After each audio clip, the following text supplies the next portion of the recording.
اعوذ باللہ من الشیطان الرجیم بسم اللہ الرحمن الرحیم سورۃ النساء مدنیہ وہی 177 آیہ وفیہا 24 رکوع۔ یا ایھا الناس، اے لوگو، اتقوا، ڈرو، ربکم الذی، اپنے اس رب سے، خلقکم، جس نے تم کو پیدا کیا ہے، من نفس واحدۃ، ایک ہی جان سے، یعنی حضرت آدم علیہ السلام سے، وخلق منها، اور پیدا کیا اس رب نے، منہا، اس جان سے، زوجہا، اس کے جوڑے کو، وبث منہما، اور پھر پھیلایا ان دونوں سے، حضرت آدم اور حوا دونوں سے پھیلایا، رجالا کثیرا، بہت سے مرد، ونساء، بہت سی عورتیں۔ واتقوا اللہ، ڈرو اس اللہ تعالیٰ سے، الذی، وہ اللہ کے، تساءلون بہ، جس کے ذریعے تم سوال کرتے ہو، جس کے واسطے سے تم سوال کرتے ہو، والارحام، اور قرابتوں سے ڈرو۔ ان اللہ کان علیکم رقیبا، بے شک اللہ تعالیٰ تمہارے اوپر نگہبان ہے، دیکھ رہا ہے۔ سورۃ النساء، سورہ آل عمران مکمل ہو گئی ہے، آج سورۃ النساء شروع ہو رہی ہے اور اس کی پہلی آیت ہے۔ سب سے پہلے اس سورت کا نام کیا ہے اور اس کے قوائف کیا ہیں؟ اس سورہ مبارکہ کا نام سورۃ النساء ہے، اور یہ سورت ہجرت کے بعد جب حضور علیہ الصلوۃ والسلام مدینہ تشریف لے گئے تو مدنی زندگی میں یہ سورت نازل ہوئی ہے، تو یہ مکی نہیں ہے، مدنی ہے، ہجرت کے بعد نازل ہوئی۔ اور اسی طرح سورہ بقرہ جو پیچھے گزری ہے اور سورہ آل عمران، ان دونوں صورتوں کی طرح یہ بھی لمبی صورتوں میں سے ہے سورۃ النساء، اور ترتیب کے لحاظ سے یہ سب سے پہلے طویل ترین، جو لمبی ترین صورت ہے وہ سورہ بقرہ ہے، پھر سورہ آل عمران ہے، اس کے بعد تیسرے نمبر پر سورۃ النساء کا نمبر آتا ہے۔ اس کی 177 آیتیں ہیں سورۃ النساء میں، ابھی سورہ آل عمران گزری ہے، اس کی 200 آیتیں تھی، پوری 200، تو سورۃ النساء کے اندر 177 آیات ہیں، اور اس کے 24 رکوع ہیں۔ اس صورت میں یہ صورت 24 رکوع پر مشتمل ہے، اور اس کے 3940 کلمات ہیں۔ علماء نے اس کے کلمات، صورتوں کے کلمات بھی لکھے ہیں، کتنے کلمے ہیں؟ 3940 کلمات، اور حروف کتنے ہیں؟ 16030 حروف ہیں۔ یہ اس صورت کے قوائف ہیں۔ اب نساء، سورۃ النساء، نساء یہ جمع کا صیغہ ہے، عورتیں۔ اس کا واحد المرأۃ آتا ہے، ایک عورت، اور تثنیہ المرأتان، یعنی ایک عورت، دو عورتیں، اور جمع جو ہے اس کی نساء یا نسوۃ، یہ دونوں آتی ہیں، یعنی سب عورتوں کے معنی میں، جمع کے معنی میں آتی ہیں۔ اسی طرح مرد کے لیے بھی المرء آتا ہے، المرء ایک مرد، المرآنی دو مرد، اور رجال جو ہے یہ جمع کا صیغہ ہے، یعنی بہت سے مرد۔ تو بہرحال یہ سورۃ النساء ہے جس میں عورتوں کے زیادہ تر مسائل ذکر کیے گئے ہیں۔ اب اس صورت میں مضامین صورت کون سے ہیں؟ تیسری بات کہ اس میں کون کون سے مضمون بیان کیے گئے ہیں؟ تقریباً 17-18 قسم کے مضمون اس صورت میں بیان کیے گئے ہیں، مختصراً میں یہاں تذکرہ کرتا ہوں۔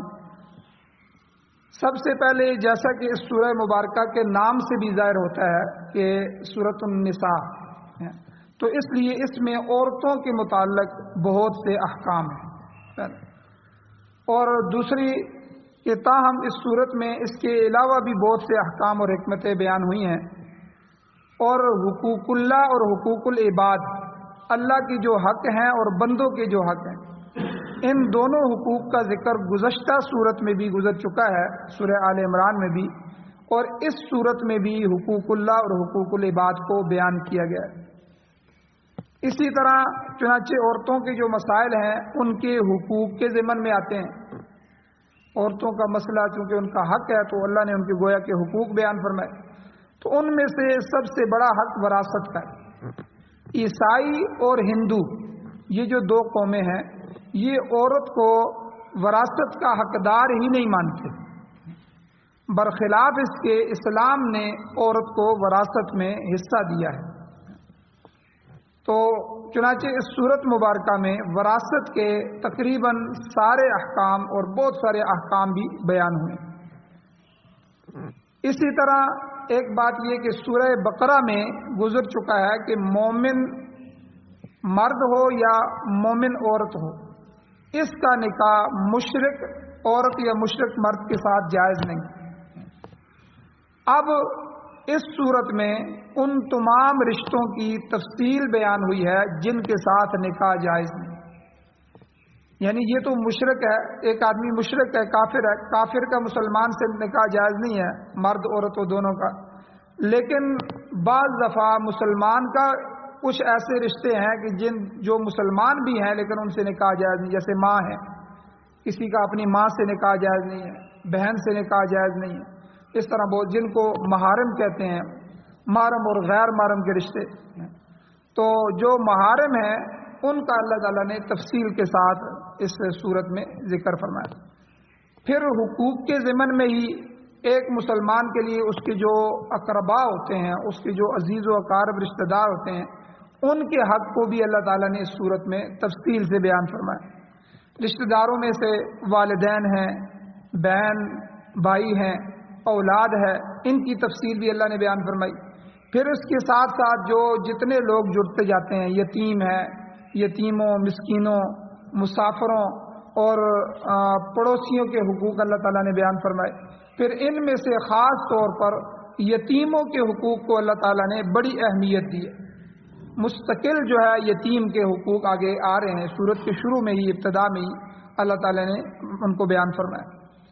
اسی طرح جو معاشرے کے لیے احکام ہیں تو معاشرتی احکام اللہ تعالیٰ نے اس صورت میں ان کو بھی تفصیل سے بیان فرمایا۔ اسی طرح آئلی قوانین، میاں بیوی ہیں، خاندان ہے، ان کو آئلی قوانین کہتے ہیں، آئلی قوانین کا ذکر بھی اس صورت میں اللہ تعالیٰ نے فرمایا۔ شاہ ولی اللہ محدث دہلوی رحمۃ اللہ علیہ نے ایک اصطلاح بیان فرمائی ہے، ان کی اصطلاح کے مطابق گویا کہ تدبیر منزل، اس کے تمام احکام اللہ تعالیٰ نے اس صورت میں بیان فرمائے۔ اسی طرح اجتماعی احکام میں سے، یہ تو انفرادی احکام ہو گئے، معاشرتی احکام ہو گئے، اجتماعی احکام میں سے احکام سلطانیہ، یعنی حکومت اور رعیت، یعنی گویا کہ خلافت، حکومت کیا کام کرے گی اور رعیت جو رعایا ہے اس کو کس طرح چلنا چاہیے، تو ان کے بھی احکام اللہ تعالیٰ نے اس صورت میں بیان فرمائے۔ تو گویا کہ اللہ تعالیٰ نے نظام حکومت کے احکام اس صورت میں بیان فرمائے۔ اسی طرح اجتماعی احکام کے سلسلے میں جہاد بھی آتا ہے، تو جہاد کا تذکرہ بھی اللہ تعالیٰ نے تفصیلاً اس صورت میں بیان فرمایا۔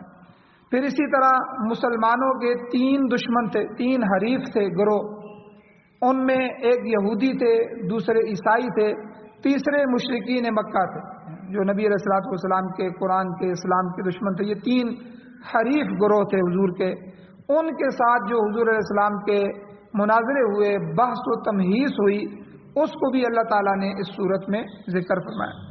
اسی طرح ایک چوتھا گروہ ہے جو اسلام کا دشمن تھا، منافقین، تو منافقین کی منافقت کی تفصیلات بھی اللہ تعالیٰ نے اس صورت میں بیان کر دی اور ان سے بچاؤ کے طریقے بھی بتائے گئے۔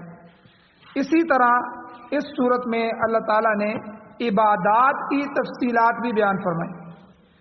جو عبادات کی ابتدا ہے، مبادی عبادات، ان سے لے کر تیمم اور تیمم کا طریقہ، جنابت، آدمی جنبی ہو جائے، ناپاک ہو جائے، اسی طرح غسل اور نماز وغیرہ وغیرہ، یہ عبادات ہیں، ان کے مسائل بھی تفصیلاً اس صورت میں بیان ہوئے۔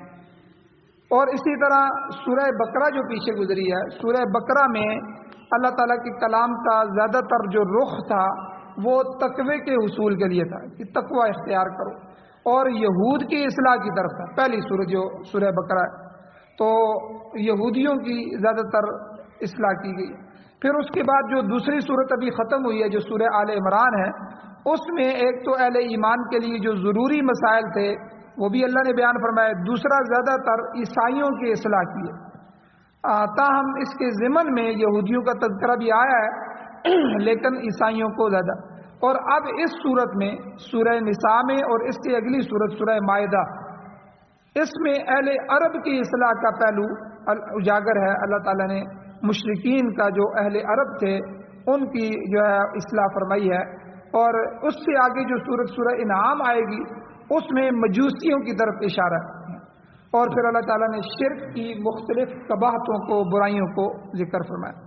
تو یہ گویا کہ اس صورت کے میں نے مضامین بیان کر دیے ہیں کہ اس سورہ نساء کے اندر تقریباً یہ 17-18 قسم کے مضامین ہیں جو اللہ تعالیٰ نے آگے بیان فرمائے ہیں۔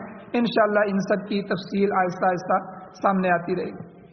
اب آتے ہیں اس صورت کی تشریح کی طرف، تفصیل کی طرف۔ سورت کے ابتدا میں اللہ تعالیٰ نے اجتماعی احکام میں سے ایک جو حکم ہے، جو اہم ترین حکم ہے، تقوی، اللہ تعالیٰ نے اس کا ذکر فرمایا۔ اللہ تعالیٰ ارشاد فرماتے ہیں یا ایھا الناس، اے لوگو۔ یہ جو ناس کا لفظ ہے اس میں دنیا بھر کے لوگ مراد، کہ جب سے قرآن نازل ہوا ہے حضور علیہ الصلوۃ والسلام سے لے کر جو ہے آج تک، اور آج سے لے کر قیامت کی صبح تک جتنی بھی انسانیت ہے، جب تک یہ قرآن پڑھا جاتا رہے گا تو یہ قرآن گویا کہ اپنے ان الفاظ کے ساتھ پوری انسانیت کو مخاطب کرتا رہے۔ یا ایھا الناس، اے پوری دنیا کے لوگوں۔ اس میں یہ 7.5 ارب لوگ جو اس وقت دنیا میں موجود ہیں، یہ سارے لوگ قرآن کے احکام کے مخاطب۔ آگے اللہ نے فرمایا یا ایھا الناس، اے لوگو، اتقوا ربکم، اپنے رب کا تقوی اختیار کرو، اپنے رب سے ڈر جاؤ۔ اب کون سا رب؟ آگے اللہ نے اپنی صفت بیان کی، الذی، وہ رب کے خلقکم، جس نے تم کو پیدا کیا ہے، من نفس واحدہ، ایک جان سے۔ حضرت آدم علیہ السلام سے وہ ایک جان تھی، ایک انسان اللہ نے بنایا، پھر اس سے تم ساری انسانیت کو اللہ نے پیدا فرمایا۔ تو گویا کہ اللہ تعالیٰ نے یہاں تقوی کے مسائل، حالانکہ سورہ بقرہ میں، سورہ آل عمران میں بھی مختلف جگہ تقوی کا تذکرہ ہوا ہے، تو تقوی جو ہے یہ اسلام کے اہم ترین اصولوں میں سے ایک ہے، اور اس کے ساتھ ساتھ عدل ہے، احسان ہے، تعظیم شعائر اللہ ہے، اللہ کے شعائر کی تعظیم ہے، تنظیم شعائر اللہ ہے، ان کی حفاظت ہے۔ تو اسی طرح ان تمام چیزوں کا مفصل بیان سورت کے آخر میں بھی آ چکا ہے۔ ابھی کل کے درس میں گزرا ہے کہ سورہ آل عمران کی جو آخری آیت تھی اس میں اللہ تعالیٰ نے فرمایا یا ایھا الذین آمنوا اصبروا وصابروا ورابطوا، اور آخر میں وہ تقوی کا حکم دیا، واتقوا اللہ، اللہ سے ڈرو۔ تو اس لیے یہ تقوی جو ہے یہ بڑا اہم جز ہے۔ تقوی کی وجہ سے دنیا کے سارے نظام ٹھیک رہتے ہیں۔ تو اب تقوی ہے کیا، اس کی تفصیل پہلے بھی گزری ہے، دوبارہ اس کو دہرا لیتے ہیں کہ تقوی جو ہے، حضرت ابی بن کعب رضی اللہ تعالیٰ عنہ صحابی رسول ہیں، ان سے حضرت عمر فاروق رضی اللہ تعالیٰ عنہ نے پوچھا کہ اے اللہ کے نبی کے صحابی، مجھے یہ بتاؤ کہ تقوی کیا ہے؟ تو انہوں نے کہا کہ امیر المؤمنین، آپ کبھی ایسے راستے سے گزرے ہیں، ایسی پگڈنڈی سے آپ گزر کے گئے ہوں کہ جس کے دونوں طرف کانٹے ہوں، اور آپ کو اس میں سے گزر کے آگے جانا پڑے، تو آپ کس طرح گزرتے ہیں؟ تو حضرت عمر فاروق رضی اللہ تعالیٰ عنہ امیر المؤمنین نے فرمایا کہ میں اپنے جسم کو بچاتا ہوں، اپنے کپڑوں کو سمیٹ لیتا ہوں، اپنے دامن کو سمیٹ لیتا ہوں، تاکہ میرا دامن داغدار نہ ہو جائے، ان کانٹوں میں الجھ کر میرے کپڑے جو ہیں وہ پھٹ نہ جائیں اور میرا جسم زخمی نہ ہو جائے۔ احتیاط کے ساتھ بچتے بچاتے ہوئے میں وہاں سے گزرتا ہوں۔ تو انہوں نے کہا ابی بن کعب رضی اللہ تعالیٰ عنہ امیر المؤمنین، بس یہی تقوی ہے، آپ کی یہ جو دنیا کی زندگی ہے یہ گناہوں سے بری ہوئی ہے،